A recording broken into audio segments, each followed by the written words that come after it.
Tiers payant, la médecine étatisée, c'est le débat qui oppose Renaud Dely de l'Obs et Guillaume Roquette du Figaro Magazine. Ce qui est en jeu, c'est donc le tiers payant, c'est-à-dire la capacité pour les patients de ne pas payer leur consultation, que ce soit chez un médecin ou chez un autre professionnel de la médecine. C'est l'engagement qu'a pris Marisol Touraine. Elle ne veut pas, la ministre de la Santé, revenir sur cette règle, malgré la grande mobilisation des médecins, on l'a vu dimanche dernier, dans les rues de Paris.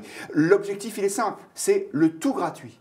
Il faut savoir que la gratuité, ça existe déjà. Vous avez presque un tiers, plus d'un tiers même, des actes médicaux en ville qui font l'objet de tiers payants, c'est-à-dire où le patient ne paye pas parce que c'est les affections de longue durée, parce que c'est la CMU, parce qu'il y a des médecins qui d'eux-mêmes appliquent cette règle-là. Mais ce qu'on veut, c'est contraindre. C'est vraiment révélateur, cette mesure de la politique du gouvernement qui est tout le monde doit faire la même chose. 2, plus c'est gratuit, mieux c'est. C'est pas nouveau d'ailleurs. Souvenez-vous, dans la fameuse loi de Cécile Duflot sur le logement, il y avait cette caution universelle de logement qui était supposée être gratuite, comme Madame Royal voulait rendre gratuites les autoroutes.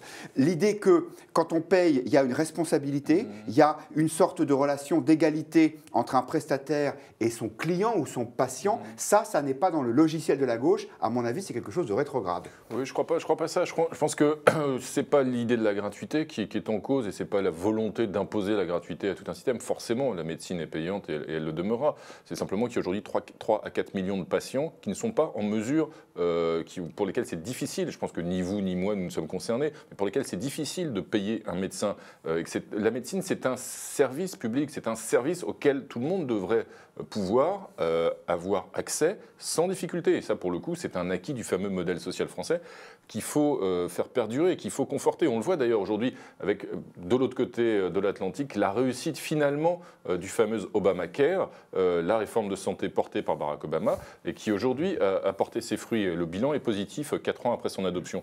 Donc je pense que le fait d'aller vers un système plus simple, mais surtout qui aide les populations défavorisées, ce n'est pas une vision idéologique, c'est du pragmatisme. Après, qu'il faille prendre en compte l'intérêt des médecins, bien sûr, mais on voit aussi à travers ce mouvement corporatiste qu'une fois de plus, la France est extrêmement difficile à réformer et que dès qu'on touche à tel ou tel élément, on a une corporation qui vient grogner dans la rue. On l'a vu effectivement dimanche dernier. Ce n'est pas, me semble-t-il, les plus défavorisés du pays en cette période de crise. Les médecins d'ailleurs ne disent pas qu'ils sont défavorisés. Et pour eux, ça va fondamentalement rien changer puisqu'ils seront payés la même chose. Simplement, ils ne seront plus payés par la même personne. Je réponds à votre question sur l'accès aux soins. On sait où sont les difficultés. Elles sont sur 2 registres, les soins dentaires et les lunettes.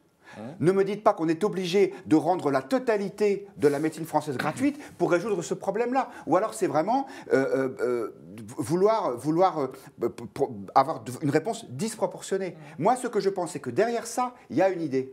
L'idée, c'est d'en finir avec la médecine libérale. C'est-à-dire que c'est comme au restaurant, vous savez, qui paye, commande. Si c'est la technocratie, les mutuelles, l'assurance maladie, qui payent les médecins, après ça, elles vont pouvoir imposer les médecins.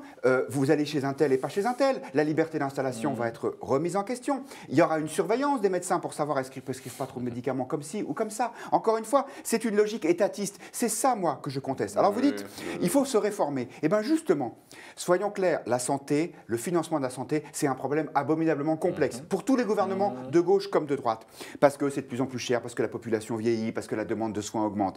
Eh bien c'est justement pour ça qu'à mon avis, ce système étatisé n'est pas la bonne réponse. Regardez ce qui se passe dans l'éducation nationale. Le système est centralisé à l'extrême. Le résultat des courses, c'est que l'éducation nationale ne se réforme pas. Les seuls qui arrivent à faire bouger les choses, c'est l'enseignement privé, libéral, là, entre guillemets. Et c'est d'ailleurs vers celui-là que se précipitent les parents. C'est drôle parce que là, c'est vous qui faites de l'idéologie.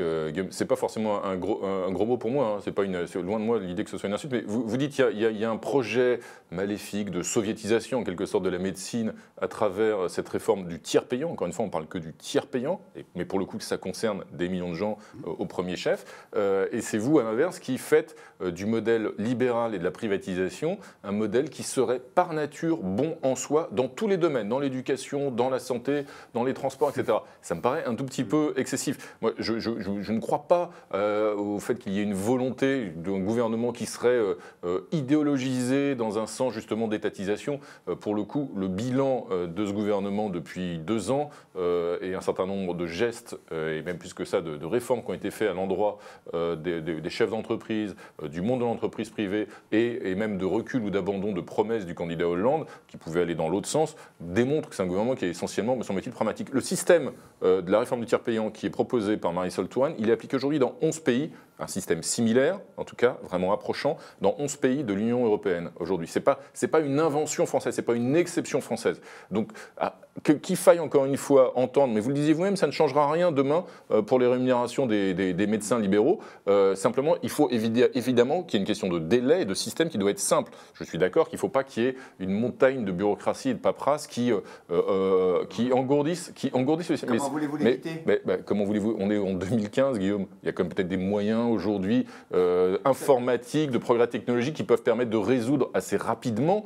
Je ne sais pas, moi je déclare mes revenus, par exemple, sur Internet. C'est beaucoup plus pratique, ça va beaucoup plus vite. Même l'administration de Bercy s'est réformée ces dernières années, y compris grâce à Internet. Je pense que le tiers payant peut aussi y arriver. Allez voir votre pharmacien, Renaud. Il applique depuis déjà des années le tiers payant. Demandez-lui le temps qu'il passe chaque semaine pour le traitement des papiers et le recouvrement des règlements. C'est une complexité supplémentaire. Franchement, la France est déjà un pays suffisamment compliqué comme ça. Elle n'avait pas besoin de cette nouvelle couche. Je pense qu'Internet peut permettre de résoudre cette paperasse. Je pense qu'il faut aussi parfois savoir réformer le pays au-delà des corporatismes. Hier, les notaires ou les huissiers de justice. Aujourd'hui, les médecins libéraux. Ce n'est pas la rue qui gouverne.